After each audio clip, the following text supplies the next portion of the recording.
Welcome aboard! We will be your guides during this magical journey into the movies.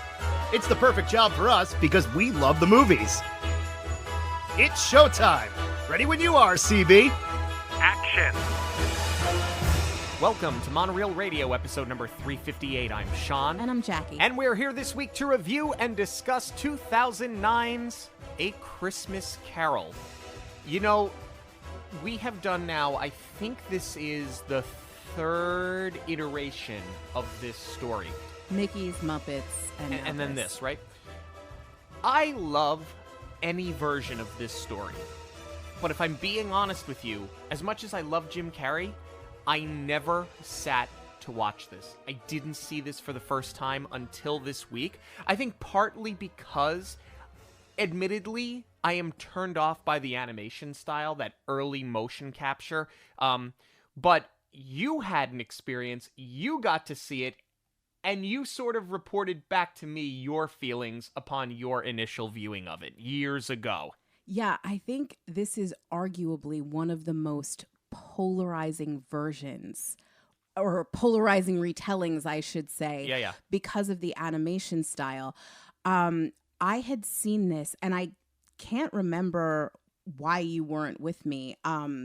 You must have been working another event that night, but we did this as a premiere at the station, and it was pretty common that we would have a bunch of extra tickets to the movie's premieres. It didn't always happen with concerts or bigger events, but for the movie premieres, especially if we had somebody from the studio marketing team coming down, you wanted those theaters to look full. So a lot of times they would make sure that the staff got invited out so we could fill up that theater if we weren't sure that listeners were going to come out. And especially this one, it being around Christmas time that it was released, we had to make sure that theater was full.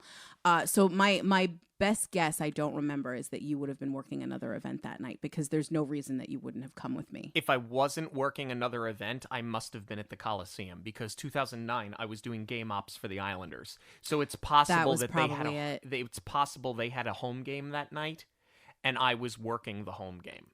I remember walking out of that theater, though. I remember thinking that it wasn't mixed well, because there were moments that it was just so loud. And I remember being completely put off because of how dark this was. But I think, and I mean, when we're talking about Mickey's Christmas Carol and Muppet's Christmas Carol, obviously this is going to be the most accurate version, or the one that's most close to the source material, because you're not adapting it. Even though this is supposed to be a family movie, it's different when you have your Mickey IP, your Muppets IP, than doing something like this. And it's Robert Zemeckis. He's back at Disney for the first time since Who Framed Roger Rabbit. Right. Well, I think that's going to be a part of a bigger conversation about why the movie does have the polarizing audience that it does. As the years have gone on, has this movie aged well, not just with the animation style, but in terms of its overall interpretation of the story? How does it compare to the other versions that Disney has done? That, on top of many other things, is what we are here to discuss today. This episode is sponsored by Fierce Fox Co., designers of handmade silkscreen shirts. Fierce Fox has a t-shirt, tank top, hoodie, or crewneck for every fandom. So whether it's the movies or theme parks, princesses or villains, the MCU or Star Wars, everyone will find something they love. The designs range from subtle quotes from our favorite films to iconic characters we can wear proudly in so many different styles, such as sketchbook and concert tees. Listeners of Monoreel Radio can get a 20% discount using the code Monoreel at checkout.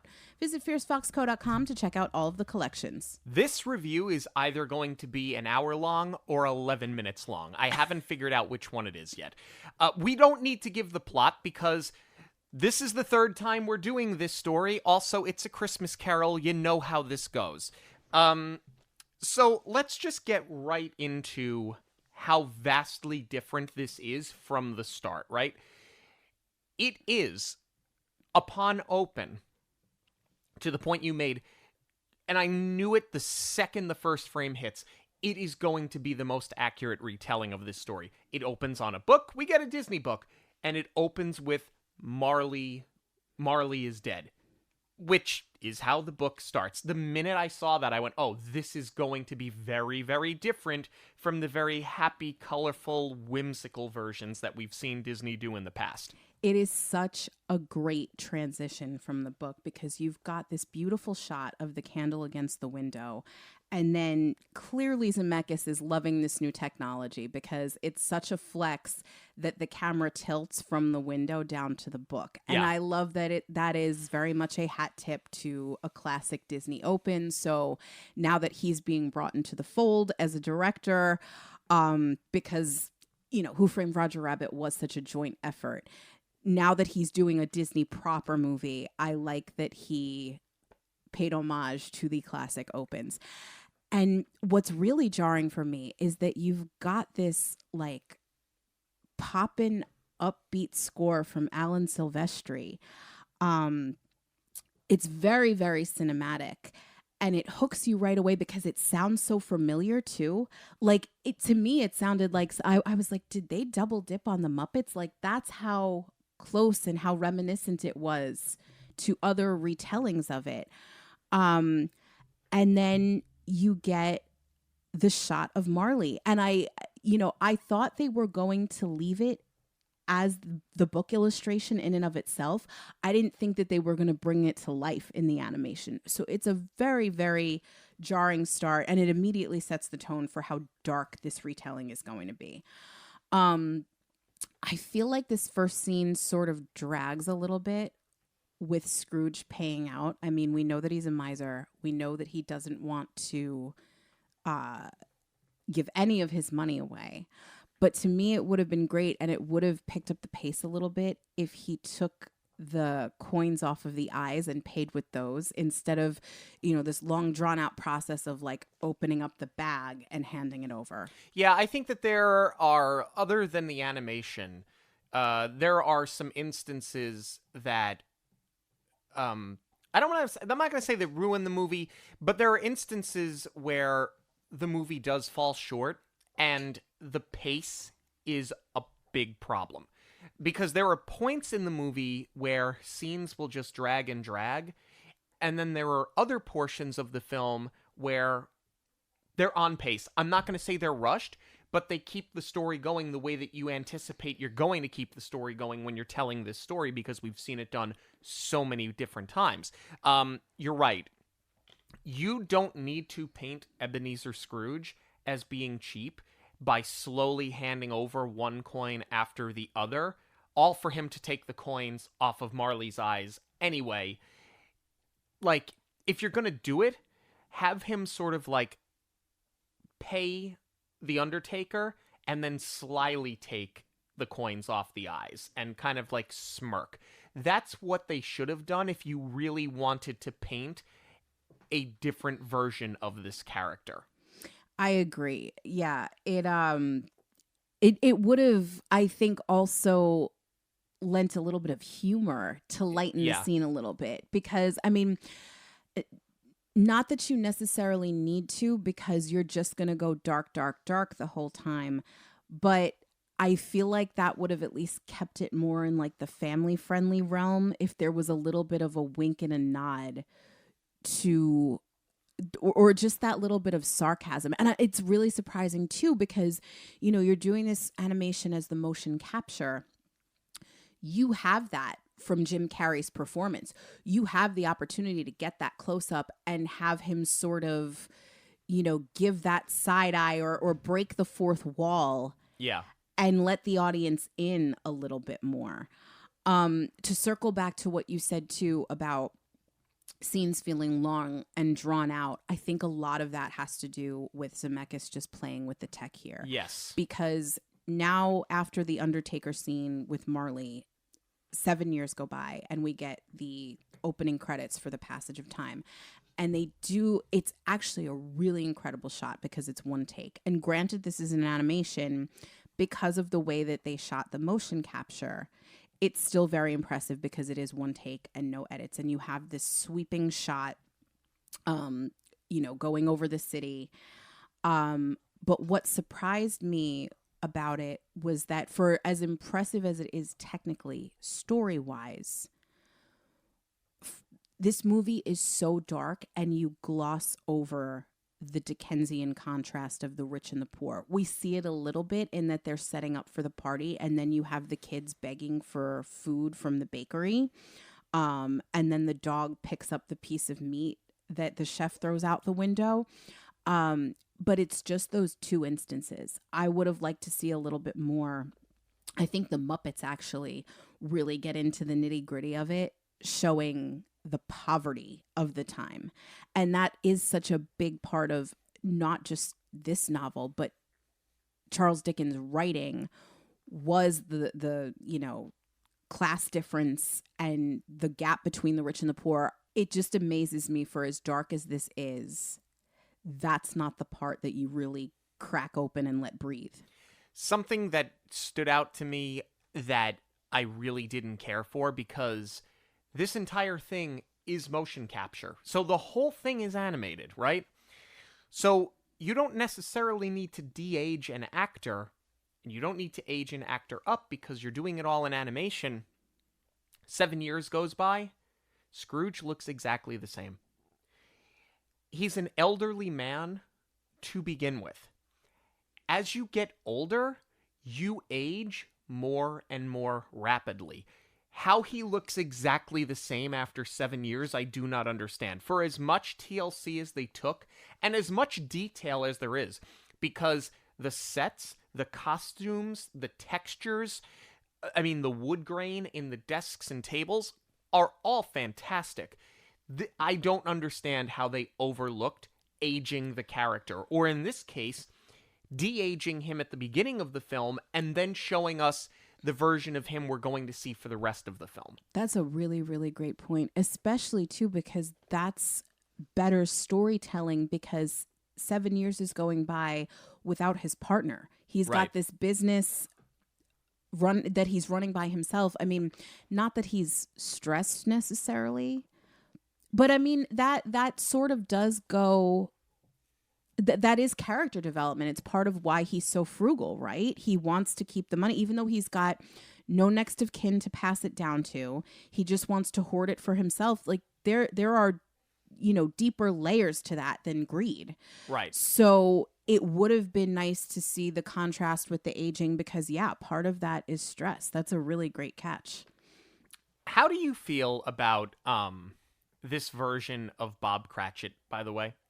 Because we get the visit from Fred, we get the visit from the two gentlemen that are looking for the donation. None of this is different. You've seen it 100 times.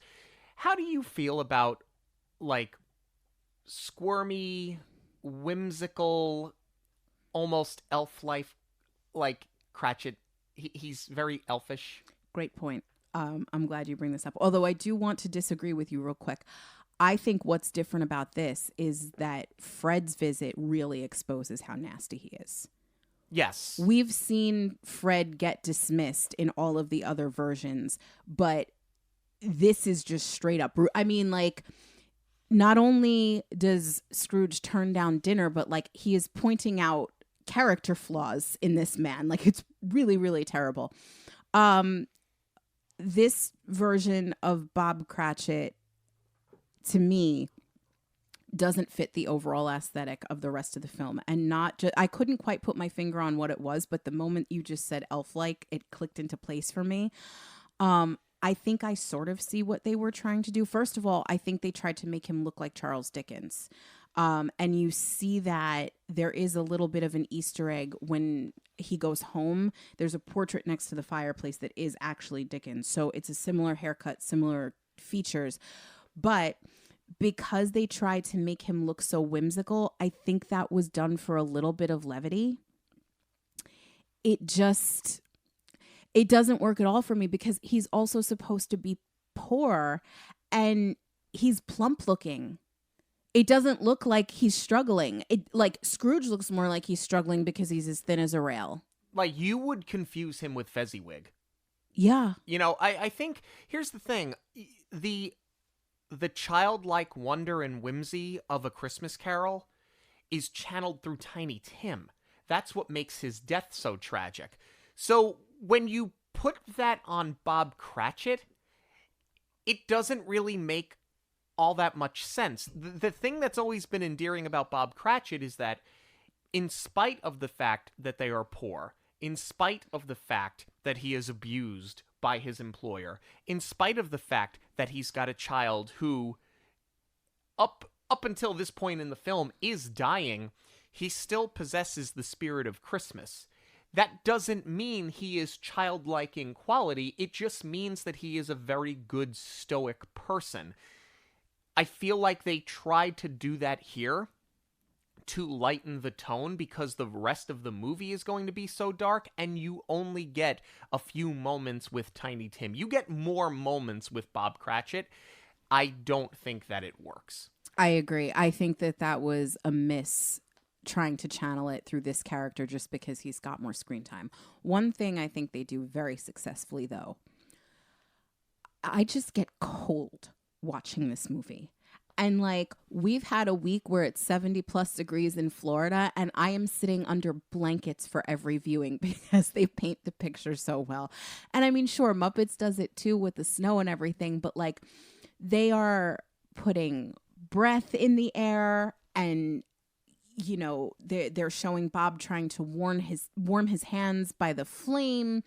And obviously, you know, he doesn't have enough coal, but like, I am immediately freezing watching this. So that much is well done. And that, you know, to your point about the aging and everything, it just drives it home further because there is attention to detail like this, and attention to detail with all of the extras too, because it's not just the main cast that they did the motion capture. Everyone that they're passing in the street, you know, after they lock up. And I love Scrooge's obsession with locks. I don't know if you caught that. He's got 3 on the office door. He's got several on his home. I absolutely love it. But once they venture out into town, and Bob is walking home for Christmas, you pass so many people in the streets.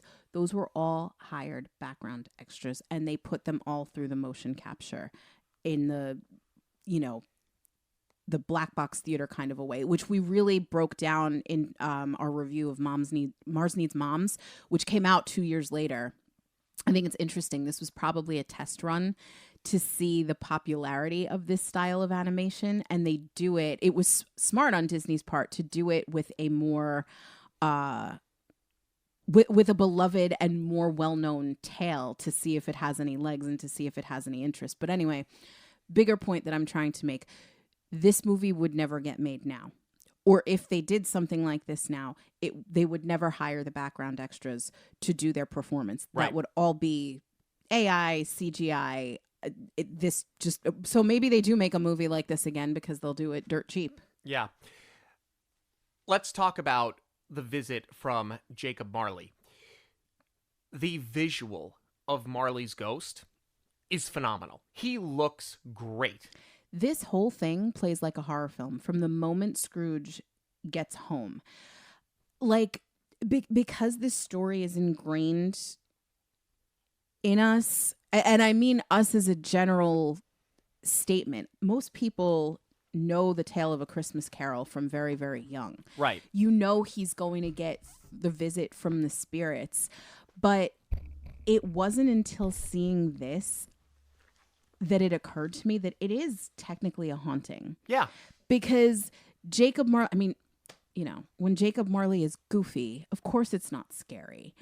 Or when it's Marley and Marley, woo, yeah, not scary at all. But I feel like in every other book, or I should say children's book adaptation, they never make it scary because it's just like, oh, it's his friend visiting him. His friend who is now deceased. This truly plays out like a horror. Like all of the element, like Scrooge is getting tortured. Well, I mean, if you've ever read the original book, and I know that you have and I have, that's exactly what the original story is. I'm not going to go so far as to say it's a horror story, but it is a haunting. Yeah. I mean, the man gets dragged into his own grave into the depths of hell at the end of the story before he changes his ways. So, I mean, it is what it is. Like, I think because you're introduced to A Christmas Carol, more times than not, it's, at least our generation, it was with Mickey's Christmas Carol because the Muppets had not yet come out. Then the Muppets came out, so you saw that. Kids nowadays are getting introduced to one or the other, and they've seen both of them. I don't think that they understand that the original story is not a romp. It's not whimsical. It's not fun. It's meant to scare you straight. It's meant to send a very powerful message. The most important being that it's never too late to change, but it's also a story that talks about self-reflection, and it holds up a mirror to your worst qualities. It's very difficult for people to take a look in a mirror. That's what the point of the story is. It's not meant to be fun. It's an inherently dark story. I think that for all the other reasons, though, it sort of put this movie behind the eight ball, because I think that people had a very whimsical version in their mind. No, you're absolutely right. This is supposed to be a cautionary tale. And I think as a society, we've kind of been desensitized by the Disneyfication of it all. Well, even did you see it in at the theater at Madison Square Garden when they used to do A Christmas Carol every year? Oh, heck yeah. We saw, did I ever tell you that? We saw Christopher Lloyd. You did say that. I saw it a few times. We saw Hal Linden, Roddy McDowall, and Roger Daltrey. We saw Roger Daltrey do it. Oh, damn. But even that, the performances were great, but it's a musical. Yeah. Yeah. So it's got a little bit more, it's got a little bit more fun to it. Well, you just said it right there. This is one of few adaptations that's not a musical. We have carols that we're, walking by in the street, but you don't break for a song and dance number. Yeah. And again, that's all done intentionally, because once Zemeckis decides, no, we're not going to make this fun and lighthearted, we're pulling all the music out, that's where it was very deliberate that he's leaning in to the darkness of it all and the real lesson. I think that's the other thing. This film, better than any other adaptation, really drives the lesson home. And it starts here because Scrooge is being absolutely tortured. And this is where I feel like dragging certain things out works, because in other versions, you see Marley very quick. Here, after the door knocker, it's, the wind howling outside, it's the bells ringing. It's really paints this picture of Scrooge being alone. And he's trying to dismiss it as it's just all in his head. And he still tries to dismiss it. And this is where it's like Jim Carrey is perfect casting, because when they get into the bit about, this is a manifestation of this could be undigested food, and he's listing off what all of the ailments could possibly be. That line delivery is so classic Jim Carrey, and I love it. But he tries to deny what he's seeing so many times, and then finally Marley gets all up in his face, and he's like, "No, what do you think you're looking at right now?" Yeah, it's definitely it's a version that I think is probably too scary for young children. I'm fine with that because I didn't take a young child to the movies to see this, and I didn't sit a young child in front of this and have them scared straight. From a straight book adaptation perspective, I'm fine with this, and I know that they're going to play with the animation. And when you think about Zemeckis, he was one of the major players behind Tales from the Crypt, so he gets off on stuff like this. But the most unsettling thing for me, not just in terms of the pit in your stomach feeling, it's also where I get taken out of it a little bit, despite the fact that you get more time with Marley than I think we've gotten in any other film. He's never really looking at Scrooge. Mm-hmm. And at first I'm like, oh, it's because he's got really dead eyes. But then he sort of looks in Scrooge's direction, but he's not looking at Scrooge. Because somewhere in the animation, they lose the sight lines. And I understand that this movie at the time of this recording is 16 years old. And motion capture was very primitive. And The Polar Express, to me, is one of the most disturbing films I've ever seen visually. This came after that. You're Disney. Also, you're Disney. Like, if you're going for dead eyes in a corpse, that's one thing. But when he starts to actually address Scrooge and he's not making contact on the sight line, it just completely takes me out of it. And it immediately brings me into, by the way, you're watching a film. Also, you're watching a partly poorly animated film. See, and I thought that was all intentional because Marley's talking about how he spent his entire existence in one place, basically chained to the desk, if you will. And now he's doomed to roam the earth, you know, just kind of not knowing where he's going. I kind of thought that was all part of like the psyche of him being tortured in the afterlife. And it definitely doesn't bother me as much because what I thought was so successful with this interpretation of Marley, the chains. You know, we know they're coming. The Muppets has some fun incorporating them into the music. But we always see Marley floating and ghost-like in like a fun Caspery way. Here, it's amazing how they make him float, but you can tell that he is like really weighted by these chains. Yeah. Because they're not floating too. Like the boxes, he's really got to pull them and lug them around. And I love when he goes out the window. I mean, there's no evidence, but there's no evidence to the contrary. This is Zemeckis doing a hat tip to Haunted Mansion, this whole scene. Because there are some ghosts singing. You clearly hear an opera singer. And I love that it exposes that, you know, there are so many people. It leans back into the cautionary tale, right? If you don't do the right thing in life, you are doomed to... you know, you're in purgatory essentially for your afterlife. And then you're learning the lessons now, like the one ghost that's talking to the woman holding the baby. And he says, I wish I could help you. It's like, no, you needed to do that in life. Right. And this is what they're doomed with for eternity. Right. The ghost of Christmas Past, it's always so unsettling. I don't know why. Yeah. In every I mean... it's been a minute since I've read it and I forget the descriptor of it. But yeah, in every single version, the Muppets one is super creepy.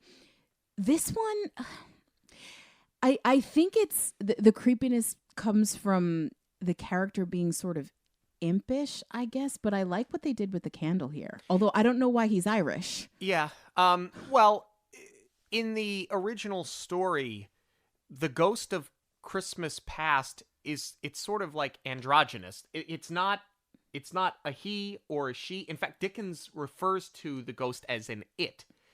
So it's not any one thing. And Scrooge does snuff it out because it is a candle. So this is the first one that I can recall seeing in most of the versions that I've seen previously where they actually really did stick to the source material. And I do like how you're able to see the wax melting off the candle. But yeah, there is something, to your point, impish about it, and it's just unsettling. I'm not saying he because I'm trying to put a hard and fast gender on it. I'm saying he because it's Jim Carrey. I'm saying it because Jim Carrey does all of the ghosts. So I'm just thinking about his performance. And I guess that's also why they did different accents where, you know, past is Irish, present is Scottish, and then the Reaper doesn't talk. But I guess it was to differentiate the vocal performance, even though you very much know who it is. Well, the other thing, though, is it's very much a male in this version of the story. The way in the Muppets, it's very much a female. In the Alistair Sims version, it's a male. So, yes, in this version, it is what it is. But still, it's just so odd to me because there are illustrations of the Ghost of Christmas Past that are like beautiful illustrations of this specter. But for some reason, more times than not in film, they just make it creepy, and I don't know why. I think, what's interesting, I'm only realizing it as we're talking about it now. This may be why they didn't de-age Scrooge, because this looks like a de-aged version of Carrie.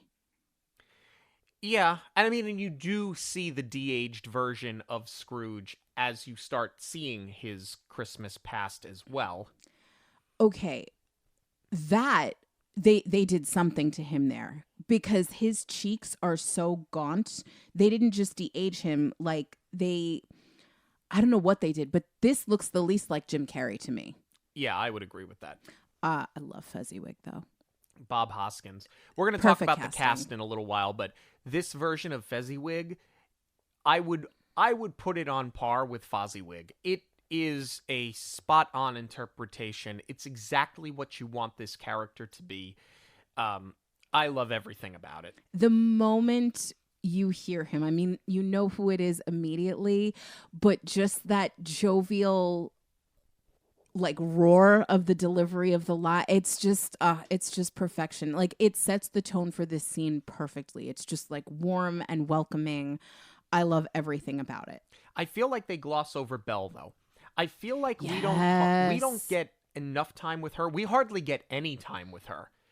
So in instances, because there's one coming up shortly, where the scene just goes on way, way, way too long. To show off the animation, I get that.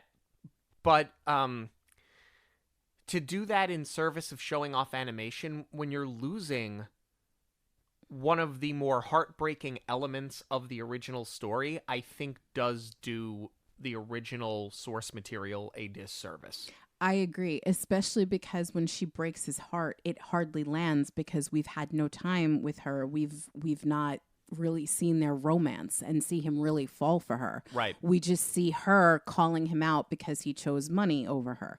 This is the equivalent of cutting the song in Muppets Christmas Carol. Yeah. I'm going to go out on a limb and assume that you're talking about this gets glossed over in service of the candle snuffer turning into a rocket, and then we have like 5 minutes of him falling. That's part of it. I mean, in the original story, Scrooge does snuff out the Ghost of Christmas Past, so at least that carries over here, stays very true to the source material. That is one instance, but there's one later on that drags out even worse. We're also going to put a pin in glossing over Belle in service of the animation flex, because I feel like that happens with another character and it doesn't land quite as hard as it should. Let's talk about the Ghost of Christmas Present. I love this version of this character. I love the look of this character. I love the outfit, the costume. I love how jovial the character is. It's over the top, but it's kind of what you want in the Ghost of Christmas Present. And I think that of the technically 4, but we're going to call it 3 characters that Jim Carrey plays, because the Ghost of Christmas Yet to Come, it doesn't speak. He served for the motion capture, but it's also a shadow. I honestly think this might have been his best performance. He's so good as Scrooge, because honestly, if you didn't tell me it was Jim Carrey, I wouldn't have even known it was him. But this, like, he nails this. See, to me, this is the most Jim Carrey they let him be. This feels the most like a Jim Carrey character, because he goes off with the laughter and even just it in the nonverbal parts where he grabs Scrooge and forces him to look at what's happening.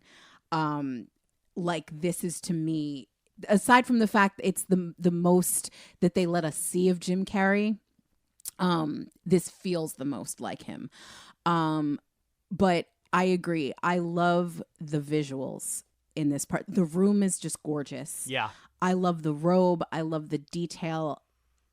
But it's one of my least favorite scenes, because of the motion. Watching this in the theater, it felt like the parts of PhilharMagic that I don't love, or what it really reminded me of more than anything else is Jimmy Fallon Escape from New York and The Simpsons ride that just rattle your brain, because the idea is that this room is lifting up and floating over the city and it's got like a glass bottom. But what they're doing, because of the camera angle, it actually looks like the room would physically be tilting back the way that they're trying to reveal the shot. They're not actually over. They're flipping it up, and it just messes with my head so much. And it's going so fast, and you're dipping in and out and up and down. Like, again, I see what you're trying to do. I see that you're trying to play with the tech. I see that you're trying to flex. But in a theater, I would have never recommended anybody who easily gets motion sickness go and watch this. So we get the scene where Scrooge sees Tiny Tim, and we learn that if things are unchanged, we see an empty seat where Tiny Tim used to sit. There's something about this that just doesn't land. Yep. And I think it's because we've had hardly any time with Tiny Tim. You just hit it. This is the exact part that I was talking about. So we're going to pull my pin out. They gloss over Belle, and they gloss over the most important character. They don't even give Tiny Tim enough time to be endearing here. It's just a couple of lines, and then that's it. There's nothing that makes us as the audience fall in love with him other than we know the threat posed to him. And I think it's twofold. I think that has to do with we're racing through things in service of the animation flex, but also to the point we made earlier about channeling the childlike wonder through Bob Cratchit. This is where it feels most like The Mist, because now you've given Tiny Tim absolutely nothing. The other thing that happens after this, and this to me is the biggest pace killer, we get introduced to the Ghost of Christmas Yet to Come. Oh, wait, before we get there, there's the sequence with Ignorance and Want under the robes. That is the darkest part of this movie. It is, and I like it. It was really good. It, again, to play into the cautionary tale, it absolutely works. But like this, had I seen it as a child, would have terrified me even more than Marley.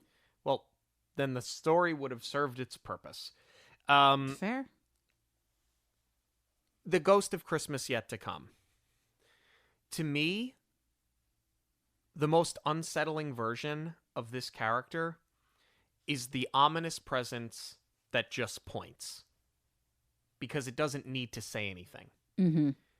Instead, what you get here is this complete pace-killing sequence with the horse-drawn carriage and mini Scrooge getting thrown here, thrown there. Yes. And it's mini Scrooge, so he has the high-pitched voice. You know, like, you're obviously doing it because you're letting Jim Carrey have a little fun with it. You're trying to make it a little bit more funny for kids. At this point, give up on making it funny for kids. You haven't done that for the first hour and 10 minutes. Give up on it, because that's not what the story is going to be at this point. You've already set the tone, right? This goes on forever and ever and ever. I know you want to show off the animation, but you got rid of two of the more important parts of the film and glossed them over to spend 8 to 11 minutes of total screen time showing off animation that you didn't need to show it off. And we've already seen the flying when he's on the candle snuffer. Correct. So this felt like lather, rinse, repeat, and it was way too much, and it was way too long. And to your point, now Tiny Tim's death doesn't land at all.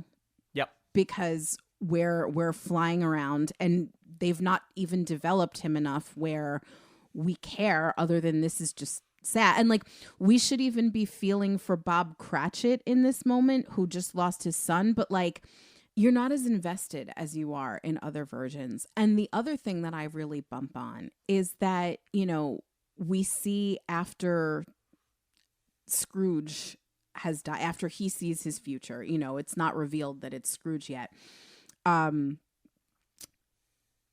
There's this couple that is going through his possessions, which we later see is his housekeeper.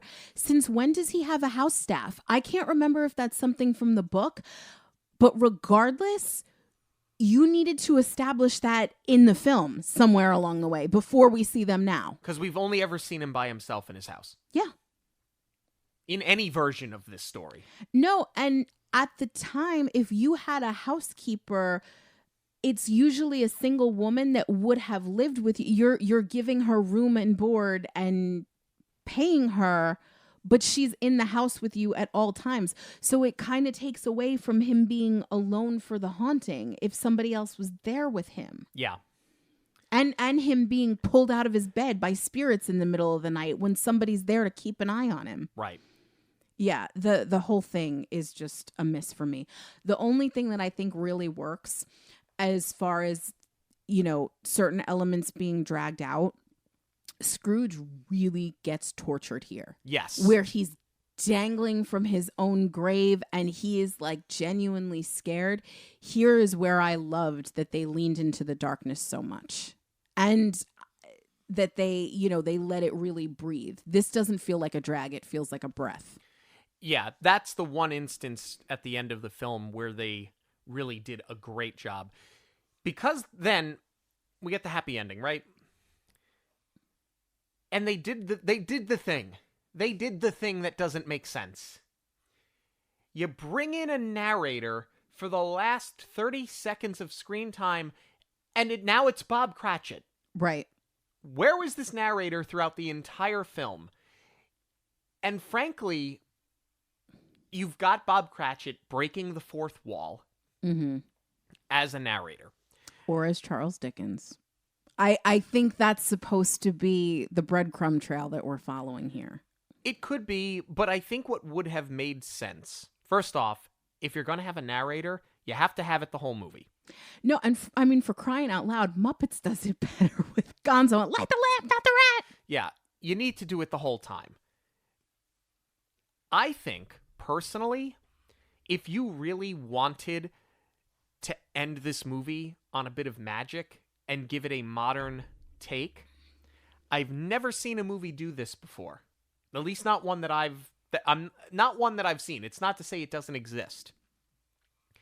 Let's say you've got somebody narrating the entire film. You don't see the narrator throughout the movie, but we get a vision of the narrator at the end, right?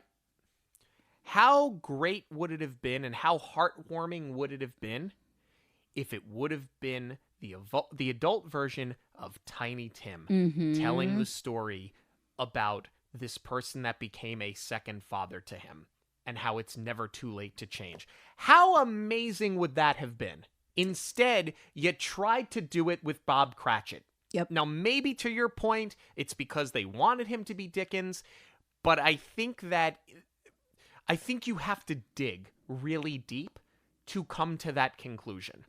And the thing is, when it comes to this particular story, because you know it like the back of your hand, you're not looking for things. Right. No, that's a really, really great idea. I think for any version to reveal that it's Tiny Tim telling the story of how Scrooge changed his ways, because he was the one that was probably most impacted by it. I think that's a really great idea, but it especially would have worked to tie this one together because Tiny Tim doesn't have enough screen time for us to care. Even in the end, Scrooge doesn't bring the Cratchits the turkey. He pays someone to do it. No, you need to go bring it. You need to mend the fence. He tells Cratchit the next day when he comes to the office that he's going to get a raise and take care of the family, but he gave the turkey as an anonymous donor and had somebody else bring it. And I mean, That, again, I don't remember. That may be closer to the source material, but because you have completely glossed over Tiny Tim for the entirety of this movie, he needed to bring it. Because really, that's the part that makes us feel the most like Scrooge changed his ways and learned a lesson. Here, because they don't do that, and all we see is him going to his nephews for dinner, it just sort of feels like he got scared, and he's doing this because he's scared, not because he actually learned the thing that he was supposed to learn. You needed him to bring that turkey. Yeah, I agree. All right, I think we can move on and talk about our voice cast here, starting with Jim Carrey, who plays the roles of Ebenezer Scrooge, the Ghost of Christmas Past, the Ghost of Christmas Present, and to a lesser extent, the Ghost of Christmas Yet to Come. If you didn't tell me this was Jim Carrey, I wouldn't know it was Jim Carrey. I think because Jim Carrey, at least early in his career, he's very parallel to Adam Sandler. They had a very certain way they delivered their lines. I'm not going to say they were the same character over and over and over again, but there was just a certain expectation that you had going to see them in a film. And that's just what they did. As they got older, both of them were able to show their range and their versatility. This is one of those instances where Jim Carrey was really able to show off. And I mean it when I say, if you didn't tell me it was him, I wouldn't know it was him. Wow. See, I think it was obvious just because, to your point, it's not that they played the same characters over and over again. There's just a cadence in the way that they do the line delivery that works so well for comedy. But I think it's what makes him such a great Scrooge, because you get the curmudgeon-y side and he's able to do the mean Scrooge really well. But then he really shines in the jovial Scrooge at the end too. I think he's actually one of the best Ebenezers we've ever seen. I would agree with that. Gary Oldman plays Bob Cratchit and Jacob Marley. And he was the stand-in, the motion capture for Tiny Tim, which was a bold move. I love Gary Oldman. I like him more as Jacob Marley than I liked him as Bob Cratchit. Just gonna say it. I agree. This is probably my least favorite version of Bob Cratchit ever. Yeah. Yeah. Which is a shame, because they bothered to channel the Christmas spirit through him. It just doesn't work. Colin Firth plays Fred, Scrooge's nephew. I love this version of this character.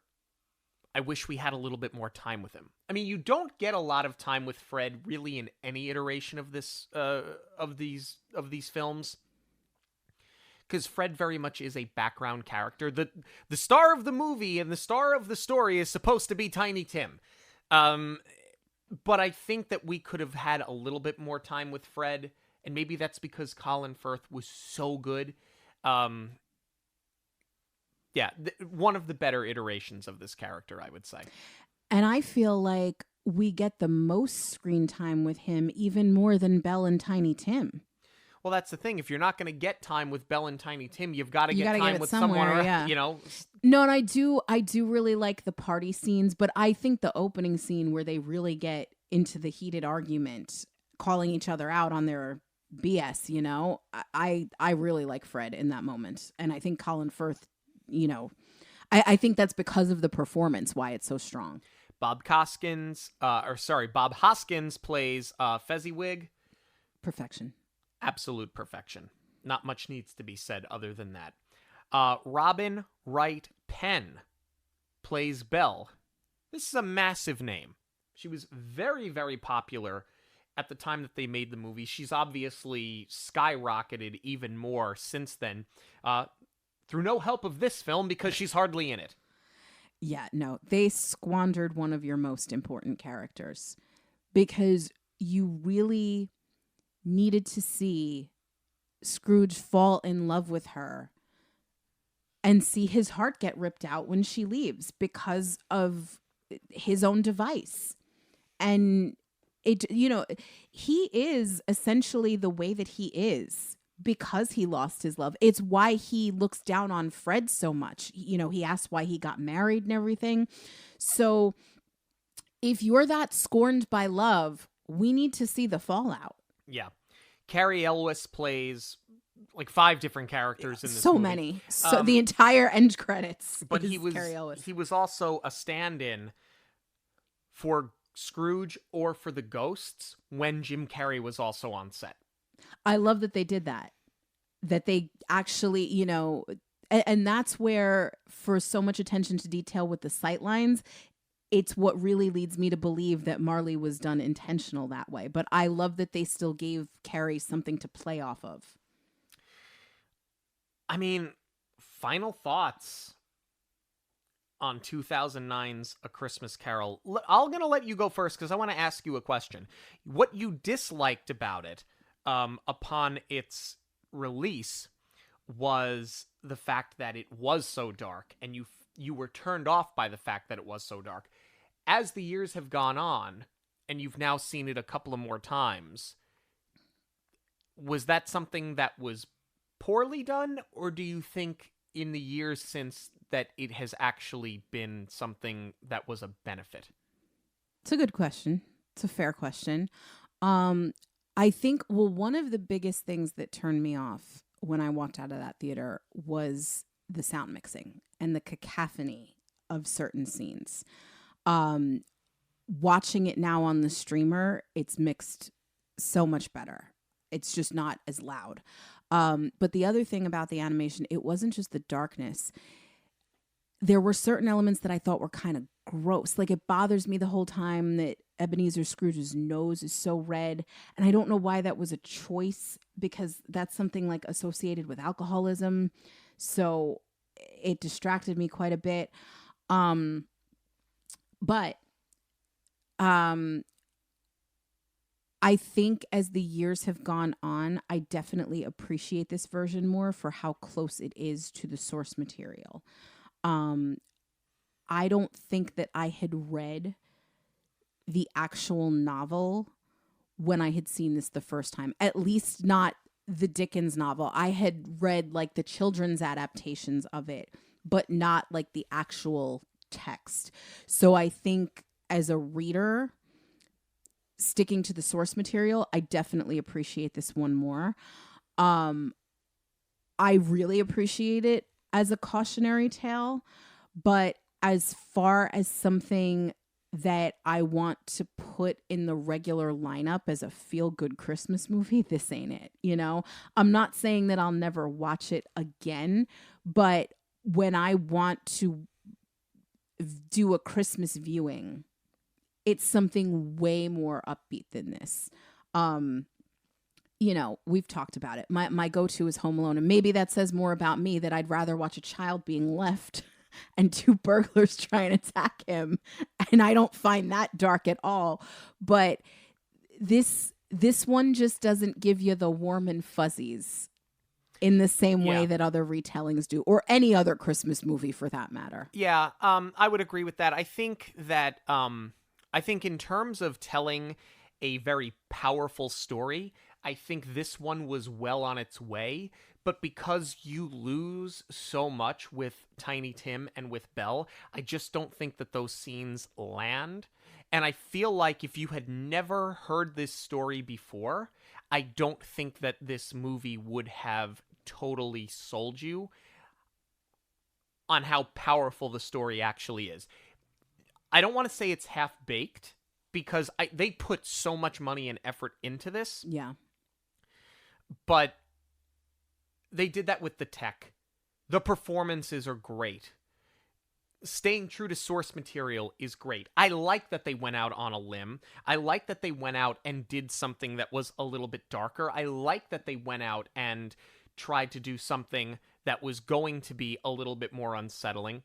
But that only works if all of the pieces are there. So that's my biggest issue with it. Will I go back and watch it again? Yes. Is it one I'm going to go back and put into heavy rotation? No. There's 3 other versions. Actually, there's 4 other versions of this I would watch before I would watch this one again. I'll put it to you this way. I would rather watch this one over the summer just as a book to film adaptation than I would to put this into my Christmas rotation. Because that's the other thing. I don't want to gloss over that because I feel like I didn't necessarily answer your question either. For the tech alone and the performances, this film truly is a marvel. And if you've never seen it, it's worth checking out just for that alone. So I don't want to completely bury this movie and never ever watch it again. Yeah. But it's just the irony of it not putting you in the Christmas spirit is what will stop me from watching it in December. Yeah. There was some fallout from this.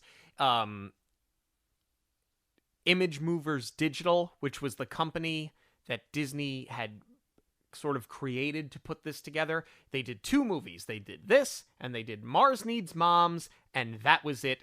Disney shut it down after that because, frankly, the motion capture animation in general is just unsettling, and that's another thing. I just don't care for this style of animation. I thought it was good in Mars Needs Moms, and maybe that ran because this one walked. But I think that I also just like those characters a lot more. And that's sort of why I can overlook the motion capture. But, I mean, this movie lost somewhere between $50 and $100 million at the box office. Oof. To the point where the former president of the studio, Walt Disney Studios Motion Pictures Group, and the head of worldwide marketing, Mark Zoradi, he had to resign because this movie lost so much money. And here's what look, to lose $100 million upwards on a film, that's a big deal. Disney's kind of been doing that a lot lately. Nobody seems to be resigning from their positions. The other thing is, Walt himself would have loved that they took this chance because he bankrupted his company so many times to keep up with trends, to take the next step, to push the envelope. That's what they did here. I mean, when you spend $200 million on an animated film in 2009, did you really think you were going to make that much money back? Well, it's not just the production costs, though. I think what probably really did it was the failure of the marketing campaign because of what they invested in this. In May of 2009, this drops in November, so you've got 6 months. They had a train tour that would go from city to city promoting this film, likely to piggyback off of the Polar Express. But can you imagine 6 months worth of marketing failing? It did open at number 1. That's the thing. It was number 1 at the box office when it opened. It did drop in early November. Now, you can make the case for they made a poor decision dropping it when they did. Maybe they should have opened it closer to Christmas, but we also know that Thanksgiving holiday is typically used to be the release date for one of the animated classics. So it is possible that they didn't want to release one on top of the other because they would have just taken from each other. I'm not sure that early November is exactly when people are in the holiday spirit just yet. You're fresh off of Halloween. So maybe you can make the case for, okay, this was poorly timed, but then do you make A Christmas Carol one of your animated classics? I don't know that there's a good answer to this, and maybe it didn't need to be released under Walt Disney Pictures. It could have been released under any of the other multitude of, gaggle of studios that they were releasing films under. I just don't know. I think that for you to have to resign strictly because you lost money on something that I think you knew the entire time you were going to lose money on, because you were taking a risk and pushing the envelope and saying we're Disney and we're not afraid to take that risk. I just don't know that it was. I don't think the fallout like the crime, the punishment didn't match the crime. Well, this was Disney keeping up with the Joneses, right? It's this new tech, so of course they want to be at the forefront of it, not catching up to other studios who have already used it. But I disagree with you on the November thing, because let's not forget this was at a time when they left films in theaters and gave them a chance to breathe. That's true. So keeping in mind how busy people get during the holidays, I think it was actually a good call to release it in November, because then you have theoretically 2 months where the kids are going to be off from school where you can go catch this in theaters. Right. And it would have more of a chance to recoup. Well, with all of that said, this is one that I definitely enjoyed. It does have its warts, but that doesn't mean that I don't think that it is a good film. I think that it is one worth watching. It's just not one that's going to be in heavy rotation for me, but we are interested in knowing what you have to say about A Christmas Carol from 2009. You can let us know on all forms of social media at Monoreel Radio, or you can send us an email, monoreelradio@gmail.com. News of the week is coming up, but first a quick break. Before we moved to Florida in 2022, Sean and I had been visiting Disney regularly since 2011, back in the days of booking dining reservations 6 months out and paper fast passes. Those were simpler times. Now, the thought of planning a Walt Disney World vacation is completely overwhelming. Between navigating the My Disney Experience app, trying to snag a dining reservation, the ever-changing Lightning Lane system, this process has become so convoluted, and it's only going to get more complicated as Disney expands. Walt said it himself, it's never going to be complete.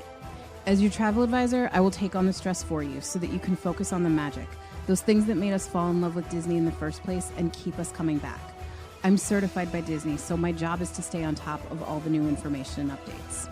From planning our own Disney trips and vacations for family and friends, with the combined knowledge of now living locally to the Orlando area, I've been able to navigate every change that Disney has thrown at us over the years, and I'm happy to share my expertise. Yours complimentary when you book your trip with me.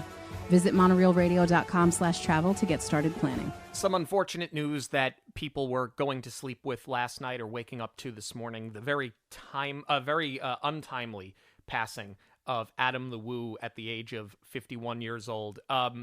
This is still a developing story, so you hate to speculate on anything, but Adam was somebody that really loved this Disney space. I ran into him at House of Mouse Expo the year that we were there, and he was a gentleman. I feel so awful, not that there's any good time for this to happen, but specifically to happen right before the holidays. And at that age, it's just so sad. And to see a lot of people that we know, a lot of people that we're friends with that were personal friends of his, to see the tributes coming out, it's just, it's such a sad day. And, I feel bad for him and for his family and for those that really cared and loved him. Let's talk about something that is a little bit more fun, and that was the trailer drop today officially for Avengers Doomsday. Yeah, Marvel really rattled my brain this week because I heard that there was a trailer leak. And I heard about Chris Evans, which, by the way, should have come as a surprise to no one, because we have seen photos from late last year and early this year where the man is in peak physical condition. So you kind of had to know what he's gearing up for again, right? I mean, he's always very fit, but there's Chris Evans for Knives Out and there's Chris Evans as Captain Steve America. Rogers. It's two different ball games. So that wasn't so much of a surprise. But when I went to go look for the trailer, that's where Marvel really threw me, because what they did was they added it to their YouTube on the official trailers playlist. And when I went to go find it, I had seen a trailer that largely featured Doctor Strange and Loki and Doom. And I thought that was the teaser, because it also had the date December 18th that it's coming out. And I thought Chris Evans was the fake one, because when I saw the Chris Evans one, and this must have been the leak, it said Steve Rogers will run in Avengers Doomsday. So there's a typo. And there was also the scene where he puts the motorcycle helmet on the bike. He at first does it on the back of the seat and it's not really balancing, and then he put it on the handlebars. So like whatever leaked was like probably a rough cut of it. The fact that it was out there with a typo. But that's why I'm thinking this is a fan trailer the entire time. I did not think that was the real one. And now I have no idea where this other thing is that I saw with Strange and Loki and Doom. But Marvel has the Chris Evans teaser with the baby on their official page. Yeah, I mean, as of the time of this recording, it dropped about an hour and a half ago. Yeah, it's very much a teaser trailer. It's Steve Rogers holding his child. He gets off the Triumph motorcycle. He's in his home. The home that we see him return to dance with Peggy when he goes to put the stones back. Yeah. And that's it. And you get Steve Rogers will return. And then you get a countdown clock. So 11 months. Yeah, you are 11 months away. A little less than 12 months away, right? Because it's going to open on December 18th of 2026. I can't wait. I don't want to wish the next year away, but like, yeah, slow down. I'm so excited. I am cautiously optimistic. I'm excited, but I don't want to say that I'm suffering from Marvel fatigue. Thunderbolts was great. Fantastic Four was okay. I think that some of their projects lately have been a little hit or miss. And there's a part of me that just fears that they threw RDJ at a problem. And I know I love Robert Downey Jr. I love him as Tony Stark. I'm just fearful that they were like, we've got a problem, throw RDJ at it, get everybody back on our side, and we'll figure the rest out later. I hear you. I do. I'm also wondering, though, with this teaser trailer, how much Chris Evans is really going to be a part. I wonder if they're doing, because think of the marketing campaign for Thunderbolts and the way that they did the reveal that it was with the asterisk. It wouldn't surprise me if they are doing a fake out marketing campaign. Like this could be Secret Wars on steroids. Well, we're going to find out in a little less than a year. Thank you so much for joining us this and every week on Monoreel Radio. Monoreel Radio will always be free, but there are many ways that you can support the show. Please give us a rating wherever you listen to podcasts. Join the conversation on social media at Monoreel Radio on all major platforms. Share your favorite episodes with family and friends who may enjoy them. And of course, book your next trip with Jackie. Links to everything can be found at monoreelradio.com. If you celebrate it, have a very safe, merry Christmas. We all get one story. Make yours a magical one. On behalf of Monoreel Radio, we'd like to thank you for joining us. We'll see you at the movies, the stuff dreams are made of.